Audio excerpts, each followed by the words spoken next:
नमस्कार दोस्तों। आज हम डिस्कस कर रहे हैं एमसीक्यू का बुकलेट टैक्सेशन का, इनकम टैक्स का, जो मई और नवंबर 23 के एग्जामिनेशन के लिए एप्लीकेबल है। और आप सबको पता है कि एमसीक्यू का जो वेटेज है वो 30 मार्क्स का होता है, 30% का होता है। इनकम टैक्स में भी 30% और जीएसटी में भी 30% के एमसीक्यू पूछे जाते हैं। तो let's discuss the MCQs. You can see first question, and this is for May November 23 examination. हमें इंफॉर्मेशन दिया है मिस्टर हरि का, जो रेसिडेंट इंडियन है। he earns income of 10 lakh from sale of rubber manufactured from latex obtained from rubber plant grown by him in India। तो देखो, ये जो इनकम है, रबर को ग्रो करके फिर मैन्युफैक्चर करके प्रोसेस करके सेल करना, वो पार्शियली एग्रीकल्चरल है और पार्शियली नॉन एग्रीकल्चरल है। जो ग्रो करने का, लेटेक्स को जो ग्रो करने का प्रोसेस है वो एग्रीकल्चरल है और उसका प्रपोर्शन 65% माना जाता है। और बाकी का जो प्रपोर्शन है नॉन एग्रीकल्चरल, वो 35% माना जाता है। मतलब कि 10 लाख में से जो नॉन एग्रीकल्चरल पोर्शन है वो टैक्सेबल होगा। 35% अगर गिनेंगे तो वो 3,50,000 टैक्सेबल होगा। 65% एग्रीकल्चरल पोर्शन टैक्सेबल नहीं होगा। अब 15 लाख का सेल किया है rubber manufactured from latex obtain from plant grown in Malaysia. तो यहाँ पे भी एग्रीकल्चरल पोर्शन है, but agricultural activity outside India हुई है, तो एग्रीकल्चरल पोर्शन भी टैक्सेबल होगा। मतलब पूरा 15 लाख आपका टैक्सेबल हो जाएगा। तो 15 लाख प्लस 3.5 लाख, 18,50,000 आपका टैक्सेबिलिटी आएगी। इसका सॉल्यूशन भी बनाया हुआ है। यस, 18,50,000। फाइन। सेकेंड एमसीक्यू देख रहे हैं। Miss Soumya has 3 farm buildings situated in the immediate vicinity of agricultural land। Agriculture land के पास इनकी जो है फार्म बिल्डिंग लोकेटेड है। 3 फार्म बिल्डिंग है। एक बिल्डिंग में उनको 3 लाख का किराया मिल रहा है और storage of food grain. 10 lakh का उनको इनकम हो रहा है फॉर डेयरी प्रोडक्ट। 15 लाख का उनको रेंट मिल रहा है और रेसिडेंशियल पर्पस, किसी को बिल्डिंग दिया हुआ है। ठीक है, तो एग्रीकल्चरल इनकम एग्जम्प्ट कितना होगा? तो एग्रीकल्चरल इनकम माना जाएगा पहला वाला जो 3 लाख का इनकम है वही, विच इज फॉर स्टोरेज। जो फार्म से मतलब आपके एग्रीकल्चरल फार्म से जो अटैच बिल्डिंग है, जो स्टोरेज के लिए आपने किसी को दिया है और स्टोरेज का फूड ग्रेन वगैरह स्टोर किया, उसका जो रेंट है वो पूरी तरह से एग्जम्प्ट हो जाएगा। वो भी एग्रीकल्चरल इनकम माना जाएगा। बट दूसरी चीजों के लिए, स्टोरेज के लिए, डेयरी प्रोडक्ट के लिए या किसी के रेसिडेंशियल के लिए आपने दिया हुआ, उसका किराया जो है वो एग्जम्प्ट नहीं माना जाएगा। तो आंसर इज बी। ठीक है।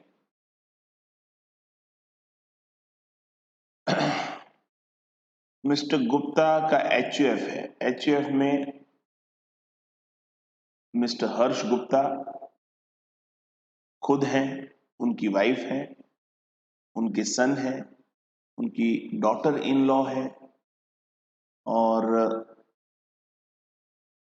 डॉटर प्रीति भी हैं और अनमैरिड ब्रदर हैं मिस्टर गौतम गुप्ता। इतने लोग एचयूएफ के पार्ट हैं।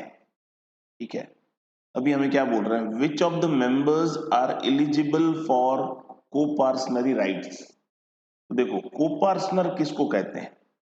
कोपार्सनर मतलब जो एचयूएफ में बर्थ की वजह से हिस्सा है, फैमिली में बर्थ की वजह से वो हिस्सा है, तो वो कोपार्सनर है। ठीक है। जो मैरिज की वजह से है कि भाई मिस्टर गुप्ता की वाइफ एचयूएफ का हिस्सा क्यों बनी, तो मैरिज की वजह से।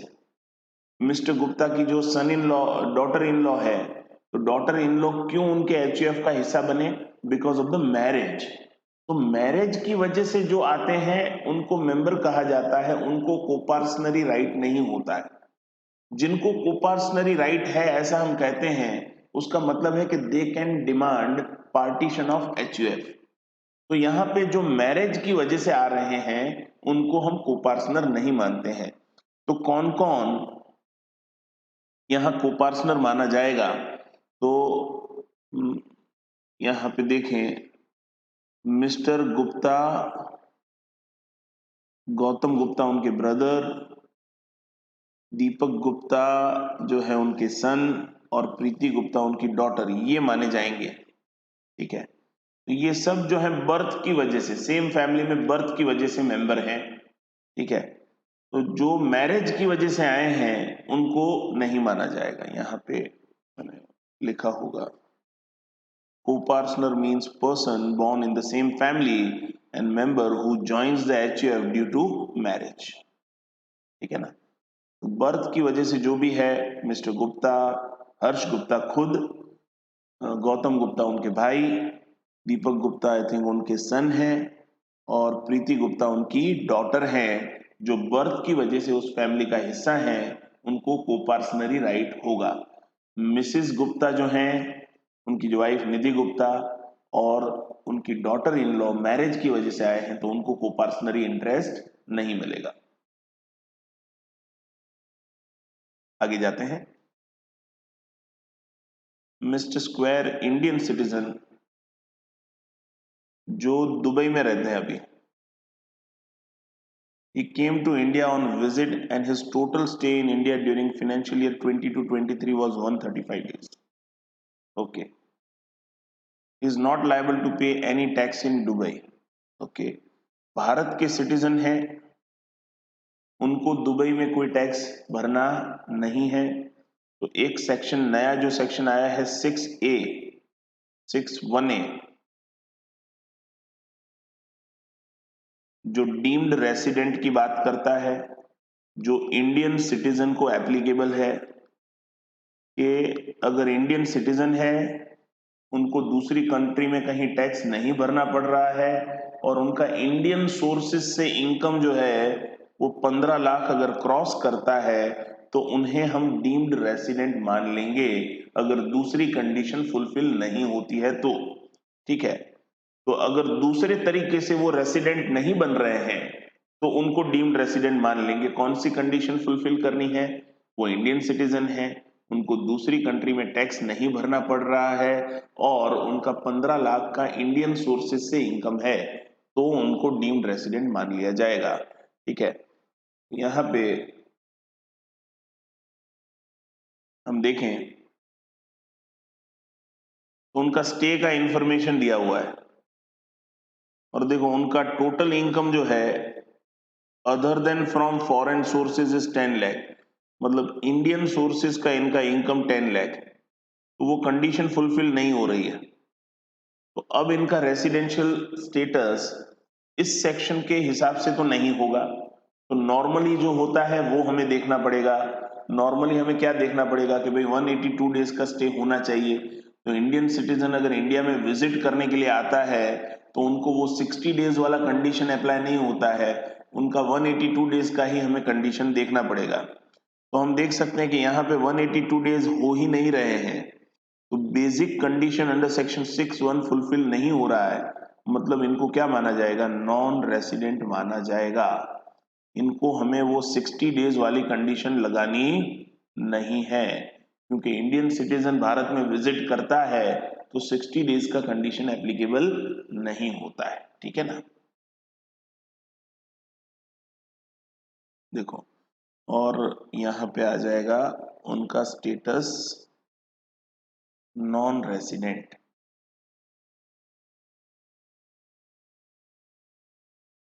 Mr. Ashish earns following income: interest on UK development bond, capital gain on sale of building located in India but received in Holland. He is resident but not ordinary resident. Then what will be the amount of income chargeable to tax? Not ordinary resident के लिए अगर income accrued in India है तो वो taxable है, income received in India है तो वो टैक्सेबल है, और income accrued and received outside India है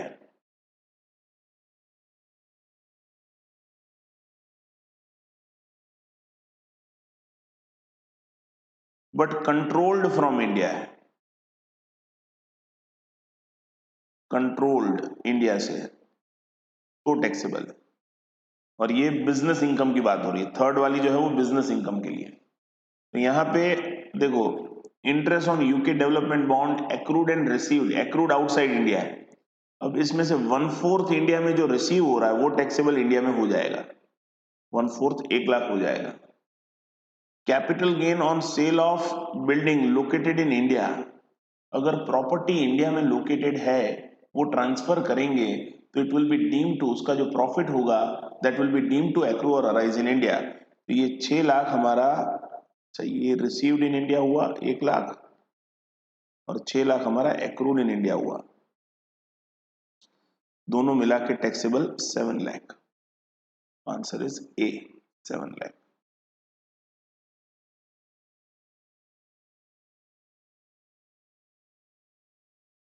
फिर इंफॉर्मेशन है हमें मिस्टर राजेश की, इनकी एज 53 इयर्स है और उनकी वाइफ है सौम्या, इनकी एज 50 साल है। वो किसी कंट्री एक्स के, मतलब कि इंडिया के सिटीजन नहीं है, कहीं और के सिटीजन।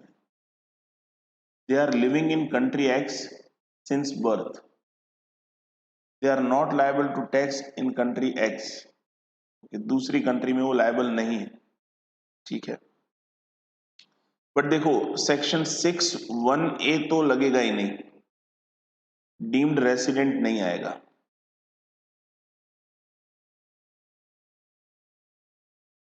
क्योंकि they are not Indian citizen.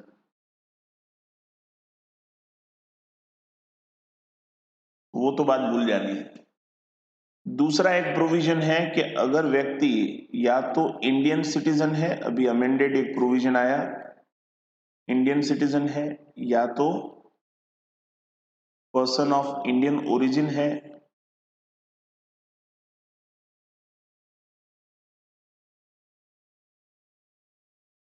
तो उनके लिए अगर 15 लाख से ज्यादा का उनका इंडियन सोर्सेस का इनकम है, ठीक है, तो उनके लिए भले 60 डेज अप्लाई नहीं होगा, बट उनके लिए 60 डेज की जगह 120 डेज का अगर उनका स्टे होता है, प्लस 4 साल का 365 डेज होता है, तो उनको हम डायरेक्टली 120 प्लस 365 ये हो जाता है, तो इनको डायरेक्टली हम resident but not ordinary resident कह सकते हैं। तो कंडीशन है या तो इंडियन सिटीजन हो या पर्सन ऑफ इंडियन ओरिजिन हो, इंडियन सोर्सेज का इनकम 15 लाख से 15 लाख या उससे ज्यादा हो, और 120 डेज प्लस 365 डेज वाला कंडीशन फुलफिल हो, तो वो resident but not ordinary resident बन जाएगा, ठीक है। तो इंडियन सिटीजन तो नहीं है, हमें देखना पड़ेगा कि दोनों में से कोई इंडियन ओरिजिन का तो नहीं है।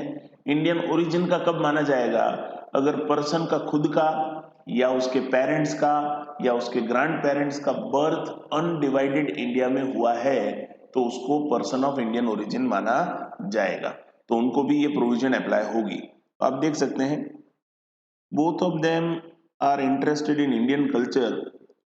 राजेश के पेरेंट और ग्रैंड पेरेंट कंट्री एक्स में ही बर्थ हुआ है, मतलब इंडिया से बाहर ही बर्थ हुआ है, तो राजेश जो है वो इंडियन ओरिजिन का नहीं है, बट उनकी वाइफ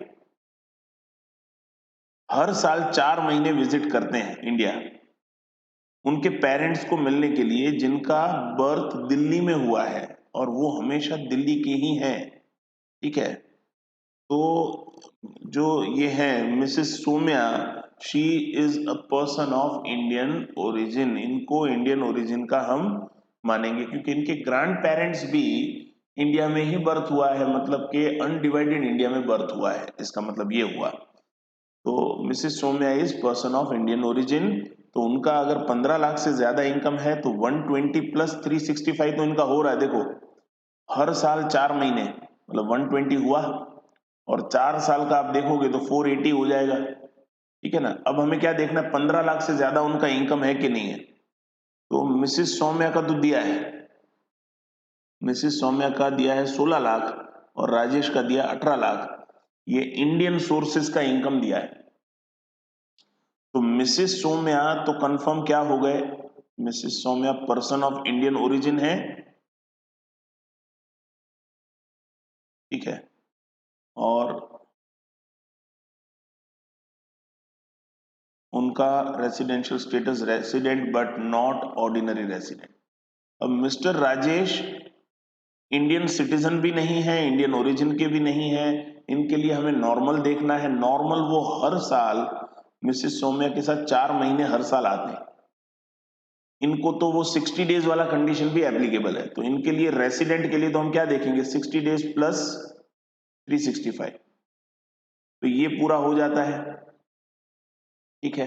तो ये कंडीशन तो पूरी हो ही रही है क्योंकि हर साल 120 दिन आ रहे हैं। इसके साथ 7 साल में 7 इयर्स में अगर 120 डेज के हिसाब से देखें, 4 महीने के हिसाब से, तो 7 साल का स्टे इनका 840 डेज हो जाएगा। मतलब जो 7 साल में 730 डेज होने चाहिए वो भी पूरा हो रहा है। और पिछले बहुत सालों से वो आ रहे हैं, मतलब 10 साल में 2 बार रेसिडेंट वाली कंडीशन भी फुलफिल होगी क्योंकि बोला हुआ है कि हर साल आते हैं। मतलब मिस्टर राजेश जो हैं वो तो क्या बन जाएंगे, वो तो ऑर्डिनरी रेसिडेंट बन जाएंगे, रेसिडेंट एंड ऑर्डिनरी रेसिडेंट, क्योंकि वो कंडीशन फुलफिल कर रहे हैं, बेसिक कंडीशन भी एडिशनल कंडीशन भी, ठीक है। और उनको सारी नॉर्मल प्रोविजन अप्लाई होती है। Mrs Saumya person of Indian origin है तो उनके लिए स्पेशल प्रोविजन हमने देखा। तो यहां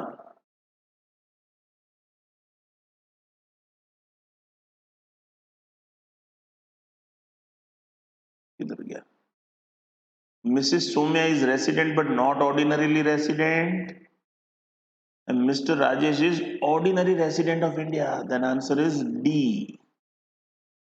ठीक है ना। अभी हमें बताना है कि ये तीनों में से कौन नॉन रेसिडेंट है। मिस्टर बॉब इंडिया के लिए नॉन रेसिडेंट, इटालियन डांसर, वो आए हैं 15 सितंबर, गए हैं 25 दिसंबर, मतलब 60 डेज से ज्यादा तो हो गया इनका। और he has past 4 years he has visited for dance for 120 days each year. 4 साल का इनका 480 डेज हो गया, मतलब ये रेसिडेंट तो बन गए, बेसिक कंडीशन फुलफिल हो गया। तो ये नॉन रेसिडेंट नहीं है, ये है resident, okay fine. Mister Samrat born and settled in USA, हर साल इंडिया विजिट करते हैं 100 दिन। His grand parents and parents were born in India 1946 living in Delhi. और इनका इंडियन इनकम जो है वो 15,20,000 है। अभी देखो, we can say he is a person of Indian origin, Indian origin का व्यक्ति है ये,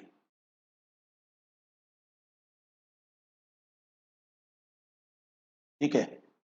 और इनका अभी हमें क्या देखना है, इंडियन सोर्सेस का इनकम तो हो गया बट 120 डेज प्लस 365 डेज देखना है।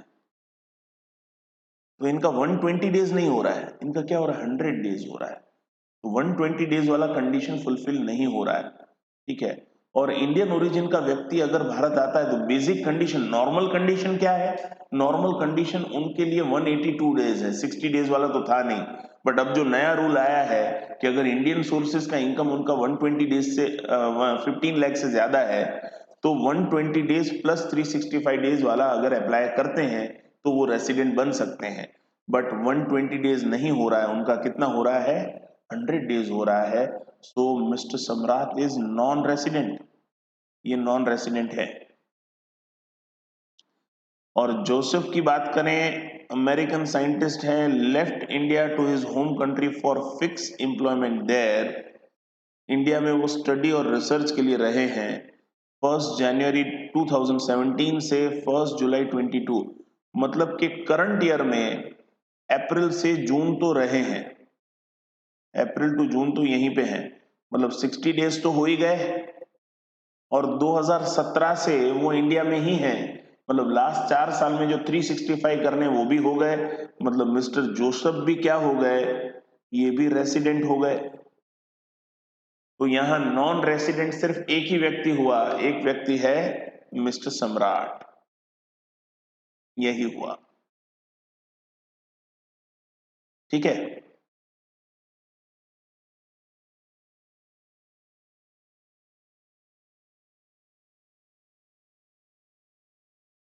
तो नेक्स्ट क्वेश्चन देख रहे हैं।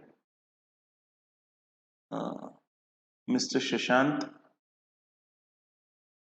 पर्सन ऑफ इंडियन ओरिजिन है, कनाडा में रहते हैं, visited India several occasions and his period of stay in total amounted to 129 days. Okay, देखो 120 डेज इंडियन ओरिजिन है, 120 डेज है। ओके फाइन, अभी साथ में हमको 365 डेज चेक करना है और साथ में हमको 11 लाख 15 लाख का हमें इनकम चेक करना है, ठीक है ना। ओके, इनका पीरियड ऑफ स्टे 21, 22, 20, 21, 19, 20, 4 साल का दिया हुआ है। तो यू कैन सी 135, 115, 95, 125, ये टोटल डेफिनेटली 365 से ज्यादा है। तो 365 डेज तो हो जा रहे हैं। अब हमें वेरीफाई करना है 15 लाख से ज्यादा इनकी इनकम हो रही है कि नहीं फ्रॉम इंडियन सोर्सेज। तो इंडियन सोर्सेज का मतलब जो है, 3 इनकम को इंडियन सोर्सेज माना जाता है, received in India, accrued in India and accrued and received business income accrued and received outside India but business controlled from India, इनको इंडियन सोर्सेज माना जाता है।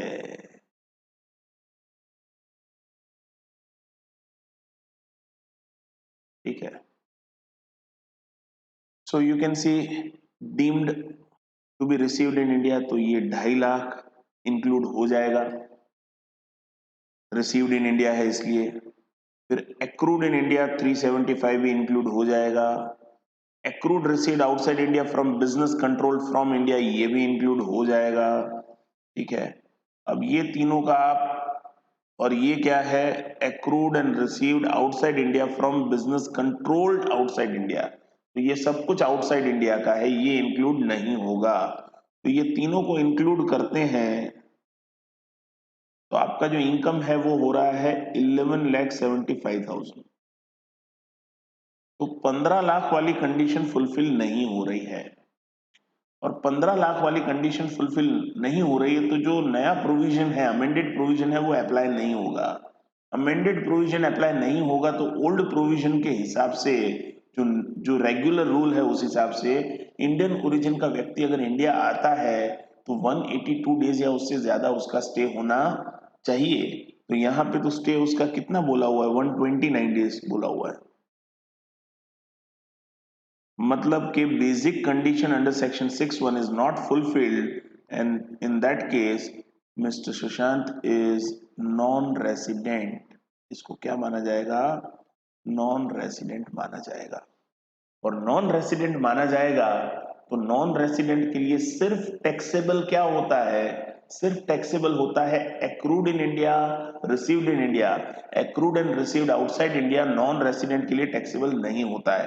तो टैक्सेबिलिटी के एंगल से नॉन रेसिडेंट के लिए ये दो ही चीजें टैक्सेबल होंगी, और इनका टोटल अगर हम देखेंगे तो इट इज 6,25,000।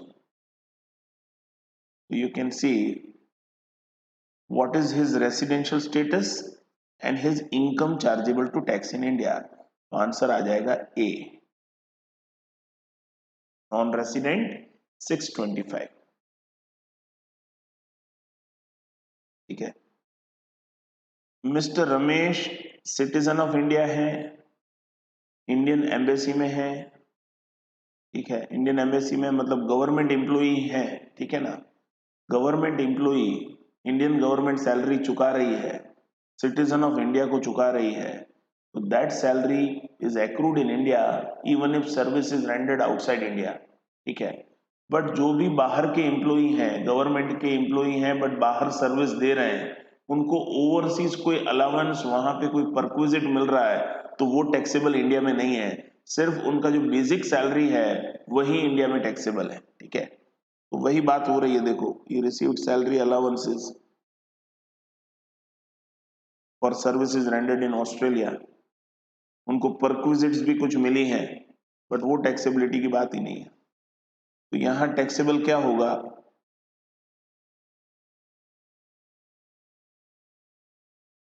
देखो, ये रहा, salary received is taxable but allowances and perquisite are exempt. Answer is C. Aniruddh New Delhi में रहते हैं, बेसिक सैलरी 10,000। ठीक है, डीए इनका 6,000, 60% फॉर्मिंग पार्ट, एचआरए इनका 5,000 पर मंथ, कमीशन इनको 1% ऑफ द टर्नओवर, और टर्नओवर है 12 लाख। वो रेंट भर रहे हैं 5,500 फॉर हाउस इन दिल्ली। ठीक है, हमें एचआरए का एग्जम्पशन निकालना है। एचआरए का एग्जम्पशन 3 फिगर पे डिपेंड करता है। एक्चुअल एचआरए 50% आएगा यहाँ पे, क्योंकि न्यू दिल्ली मेट्रो सिटी में आपका मकान है। 50% of the salary and rent paid minus 10% of the salary. ठीक है, rent paid in excess of 10% of salary. तो यहाँ पे हमारे पास एचआरए के एग्जम्पशन के कैलकुलेशन के लिए सैलरी होना जरूरी है, और सैलरी में 3 चीजें इंक्लूड होती हैं, basic plus DA forming part plus commission as a percentage of turnover. ये 3 चीजें इंक्लूड होती हैं, तो उसके बेस पे हम कैलकुलेशन पूरा कर सकते हैं। यहाँ पे गिना हुआ है पूरा सैलरी फॉर एचआरए। तो देखो, बेसिक 10,000 इंटू 12, ये आपका 120 हो गया। डीए आपका 6,000 इंटू 12 इंटू 60%, कितना था फॉर्मिंग पार्ट? फॉर्मिंग पार्ट आपका था 60%, यस। तो ये 60% हो गया आपका 43,200, और कमीशन आपका 12 लाख का 1%, तो 12,000, तो टोटल सैलरी हो गई 175,200। अब एग्जम्प्ट एचआरए के लिए एक्चुअल एचआरए 5,000 इंटू 12, ये आ जाएगा 50% ऑफ सैलरी। सैलरी हमने निकाल ली, उसका 50% आ गया, और रेंट हमारा 5,500 इंटू 12, 66,000 आ गया।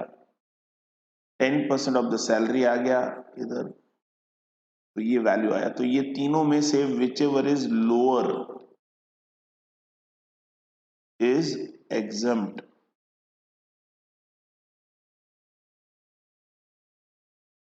So you can see answer is A. 11th question. Mr. Jagat is employee in accounts department of Bharat Limited, cellular company operating in the region of Eastern India. Okay. Engage in the manufacture of cellular devices. Following transaction were undertaken. Mr. Jagat ने क्या क्या transaction किए? इन्होंने देखो seminar attend किया perquisite valuation का, तो ये तो खुद के अपग्रेडेशन के लिए सेमिनार की फीस कंपनी ने भरी। तो एम्प्लॉई के अपग्रेडेशन के लिए, एम्प्लॉई को नॉलेज गेन करवाने के लिए, एम्प्लॉई को ट्रेनिंग देने के लिए कंपनी अगर खर्चा करती है, तो वो एम्प्लॉई के लिए टैक्सेबल नहीं है। ट्यूशन फीस उनके चाइल्ड की प्राइवेट कोचिंग क्लास को पे की है, ये पूरी तरह से टैक्सेबल है। उनकी डॉटर जो है वो डीपीएस स्कूल में पढ़ रही है, जो भरत लिमिटेड एम्प्लॉयर के द्वारा ओन्ड है। तो एम्प्लॉयर के ओन्ड एजुकेशनल इंस्टीट्यूशन में चाइल्ड अगर स्टडी करता है, और कॉस्ट ऑफ एजुकेशन अगर 1,000 रुपया पर मंथ क्रॉस नहीं करता है तो टैक्सेबिलिटी नहीं है। बट यहाँ पे cost of education similar institution में आप देखो 5250 है, सो इट एक्सीड्स 1000, सो ये टैक्सेबल हो जाएगा। और 5250 में से जगत जो है वो 750 रुपए तो दे रहा है, मतलब कि 5250 के सामने इम्प्लॉई से रिकवरी 750 हो रही है, तो 4500 पर मंथ बाकी का टैक्सेबल होगा। 12 महीने के हिसाब से 54,000 प्लस ट्यूशन फीस 25,000, दोनों मिला के टैक्सेबल वैल्यू 79। और हमें यही पूछा है what is chargeable to tax under the head salary, तो आंसर इज 79,000। ठीक है ना। मिस्टर करण ने कंप्लीट किया एमबीए, ज्वाइन किया XYZ लिमिटेड को, सैलरी 225 पर month, he is paid 12% basic salary as DA. Okay, DA इनको 12% ऑफ बेसिक मिल रहा है जो फॉर्मिंग पार्ट है पूरा का पूरा। इन्होंने 11% of his pay and DA recognise provident fund की टुवर्ड्स कंट्रीब्यूट किया। Company contributes the same amount, company ने भी सेम अमाउंट कंट्रीब्यूट किया। Accumulated interest on PF is 49,325. What would be the income chargeable to tax under the head salaries? Okay. तो salary के head में देखो ये basic salary आ जाएगी,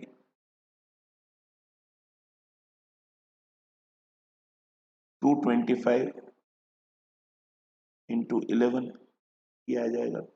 11 क्यों? बिकॉज 1 मई से ज्वाइनिंग है। इनका डीए आ जाएगा, डीए जो भी बेसिक सैलरी आएगा उसका 12%। इंप्लॉयर का कंट्रीब्यूशन और इंप्लॉई का कंट्रीब्यूशन 11% ऑफ बेसिक और डीए है। ठीक है, तो इंप्लॉयर का कंट्रीब्यूशन रिकॉग्नाइज्ड प्रोविडेंट फंड में 12% तक अगर है तो कोई टैक्सेबिलिटी नहीं है। ठीक है, तो 11% मतलब एग्जम्प्टी हो गया। अब जो इंटरेस्ट एक्यूमुलेट हो रहा है, अब इंटरेस्ट के एक्यूमुलेशन में यहां आप देखेंगे कि इनका बेसिक सैलरी इतना आ रहा है, डीए इनका इतना आ रहा है, दिस इज सैलरी और रिकॉग्नाइज प्रोविडेंट फंड। अब इसका आप कंट्रीब्यूट 11% कर रहे हो, तो 27,72,000 का 11%। ठीक है, इंप्लॉयर उतना कंट्रीब्यूट कर रहा है, दैट इज 3,04,920। अब हमें पता है कि 2.5 लाख तक अगर इंप्लॉयर का कंट्रीब्यूशन होता है तो वो कंट्रीब्यूशन पे जितना, देखो एक तो 12% के अंदर होना चाहिए कंट्रीब्यूशन, दूसरा 2.5 लाख के अंदर होना चाहिए, 2.5 लाख तक चलेगा। ठीक है, तो 2.5 लाख से अगर एक्सेस हो रहा है कंट्रीब्यूशन एम्प्लॉयर का 2.5 लाख से, तो चलो 12% के अंदर है तो वो कंट्रीब्यूशन तो एग्जम्प्ट है, बट 2.5 लाख से जो एक्सेस है वो एक्सेस पे जो आपका इंटरेस्ट आएगा वो इंटरेस्ट आपका टैक्सेबल हो जाएगा। तो 2.5 लाख पे जो इंटरेस्ट आएगा that is exempt, but 2.5 lakh से ऊपर जो कंट्रीब्यूशन पे आपका इंटरेस्ट आएगा वो टैक्सेबल हो जाएगा। तो देखो इंप्लॉयर का कंट्रीब्यूशन, दिस इज सैलरी, ये 27,72,000 का 11% इंप्लॉयर ने कंट्रीब्यूट किया है, विच इज 3,04,920। 2.5 लाख तक आप कंट्रीब्यूट करेंगे तो वो कंट्रीब्यूशन पे आपका इंटरेस्ट टैक्सेबल नहीं होगा, बट एक्सेस हो गया, एक्सेस कितना हो गया 54,920, तो इस पे जो इंटरेस्ट होगा वो टैक्सेबल हो जाएगा। अब देखो टोटल आपका 3,04,920 ये इंप्लॉयर ने डाला है और 3,04,920 इक्वल अमाउंट इंप्लॉई ने भी डाला है, दोनों ने इक्वल कंट्रीब्यूट किया है, तो टोटल कंट्रीब्यूशन आपका 6,09,840 हो गया। तो आपका जो इंटरेस्ट जमा हुआ है 49,325 वो इंटरेस्ट 6,09,840 पे जमा हुआ है। तो अभी आपका जो एक्सेस है, एक्सेस 54,920 पे इंटरेस्ट कितना, हमें इस पे टैक्सेबिलिटी चाहिए। 54,920 पे कितना टैक्सेबल हो जाएगा, क्योंकि 2.5 लाख से एक्सेस एम्प्लॉयर का कंट्रीब्यूशन होता है, एम्प्लॉयर का, तो वो कंट्रीब्यूशन के ऊपर जितना भी इंटरेस्ट होता है वो टैक्सेबल हो जाता है। तो टोटल जो इंटरेस्ट जमा हुआ है वो 6,09,840 पे हुआ है, एम्प्लॉयर प्लस एम्प्लॉय के कंट्रीब्यूशन पे। तो हमें 54,920 पे चाहिए, वो फिगर हमें मिल जाएगा, तो आपको टैक्सेबल सैलरी मिल जाएगी। यू कैन सी वो फिगर आ रहा है 3,442, ठीक है। और देखो आपकी टोटल सैलरी जो है वो कितनी होगी, ये 27,20,72 प्लस 3,442 और स्टैंडर्ड डिडक्शन आपको मिलेगा 50,000, ये माइनस करके जो फिगर आएगा, I think that figure will be ये वाला, this is taxable.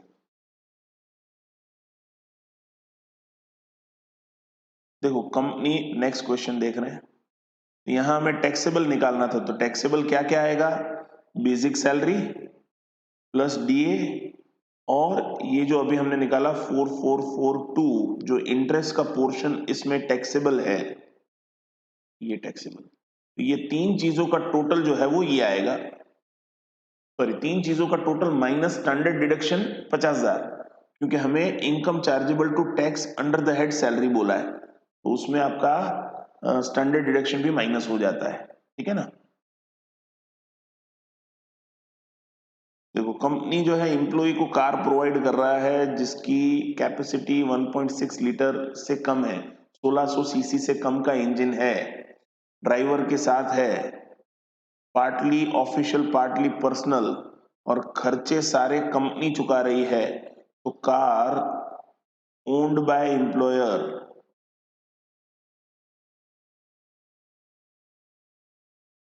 And maintained by employer, और यूज भी हो रहा है बोथ पर्पस के लिए, दोनों पर्पस के लिए यूज हो रहा है। तो यहाँ 1800 रुपया पर मंथ, अगर 1600 सीसी से कम है तो 1800 पर मंथ टैक्सेबल कार के लिए हो जाएगा, और 900 रुपया ड्राइवर का टैक्सेबल हो जाएगा, 2700 पर मंथ टैक्सेबल हो जाएगा। तो इंटू 12 करेंगे अगर आप, यू विल बी गेटिंग 32,400। तो ये आपका आंसर। मिस्टर राघव के हैं 3 मकान जो सेल्फ ऑक्यूपाइड हैं, तो हमें पता है कि 3 सेल्फ ऑक्यूपाइड नहीं हो सकते हैं, 2 सेल्फ ऑक्यूपाइड और एक आपका डीम्ड लेट आउट होगा। तो टैक्स ट्रीटमेंट हमें बतानी है 2 houses self occupied, 1 house deemed let out, answer is B. Vidya ने रिसीव किए हैं 90,000 towards recovery of unrealised rent, जो आपको एक्चुअल रेंट में से माइनस करने मिला था एनुअल वैल्यू के कैलकुलेशन में, और इसका लीगल एक्सपेंस भी आपने किया है 20,000। देखो अनरियलाइज रेंट अगर रिकवर होता है या फिर एरियर ऑफ रेंट रिकवर होता है, दोनों की रिकवरी में अभी आपको कॉमन पता है कि उसमें से एक डिडक्शन आपको standard deduction at the rate 30% मिल जाएगा, और कोई खर्चा माइनस नहीं करना है। This is taxable in the year of receipt, जब आपका रिसिप्ट हो जाए तब टैक्सेबल हो जाएगा। तो 90,000 माइनस 30% टैक्सेबल 63,000।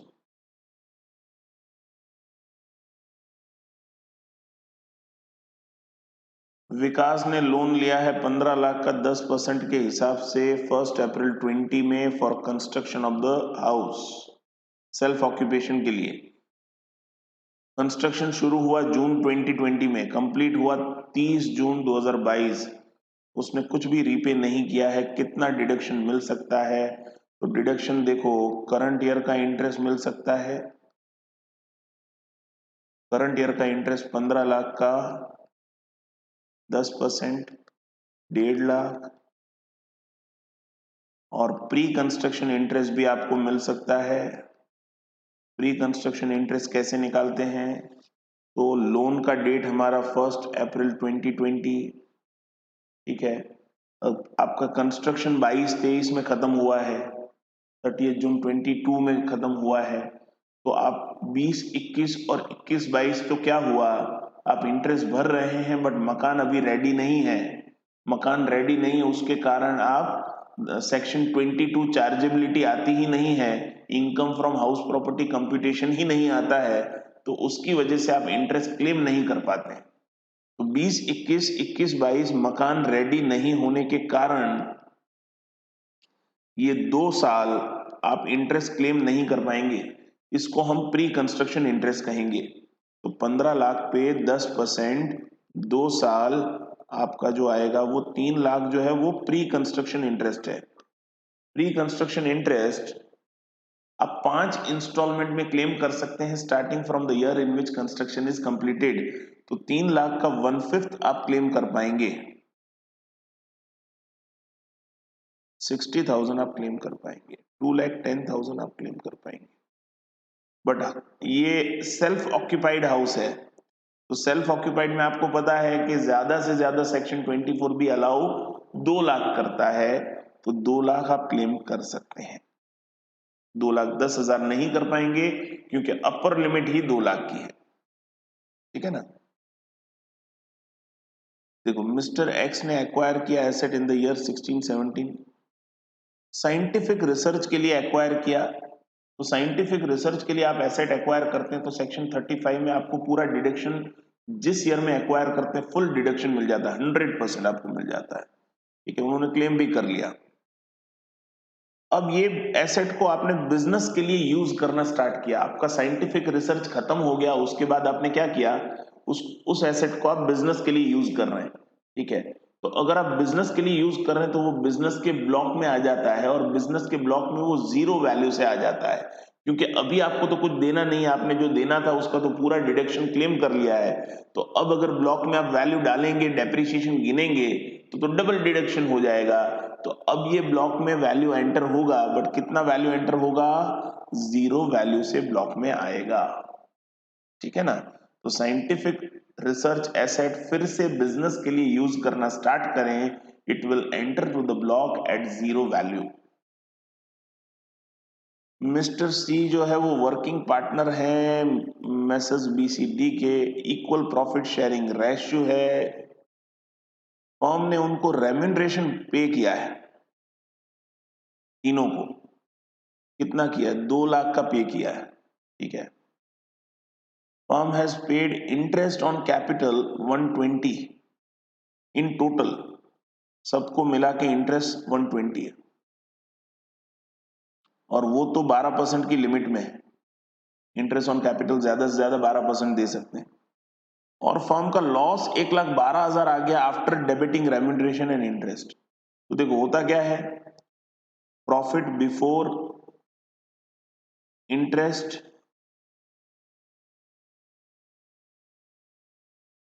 यहां वर्किंग किया हुआ है, देखो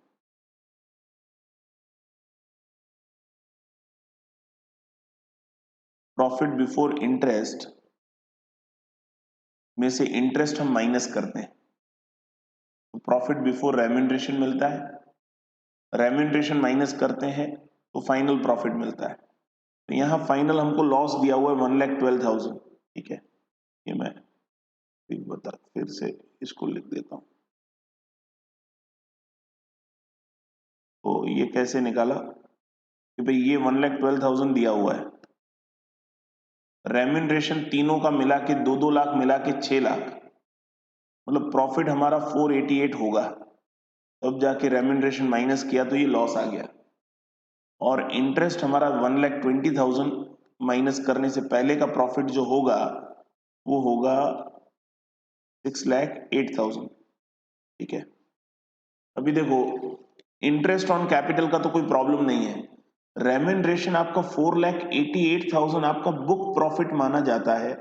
बुक प्रॉफिट पे आपको पहले 3 लाख पे 90% लेना होता है रेम्यूनरेशन।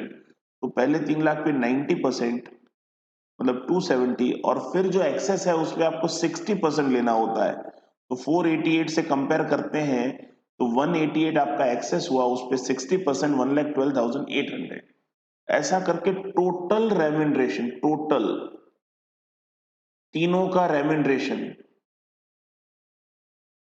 382,800 हुआ। हमें पूछा क्या है, हमें पूछा है कि what would be taxable remuneration from the firm mister C का, मिस्टर सी का अकेले का, एक पार्टनर का टैक्सेबल रेम्यूनरेशन कितना होगा। तो 382,800 तीनों का मिला के है, तो एक का 1/3 हो जाएगा 127,600। ठीक है ना। तो हमें ये बुक प्रॉफिट निकाल के कि भाई रेम्यूनरेशन से पहले का प्रॉफिट कितना है वो निकाल के इनकम टैक्स के हिसाब से सेक्शन 40B में कितना रेम्यूनरेशन हम क्लेम कर सकते हैं वो निकालना था। तो 90% पहले 3 लाख और उसके बाद 60%, और वो रेम्यूनरेशन हमें तीनों में इक्वली डिवाइड करना है। ठीक है ना। तो आंसर इज 127,600।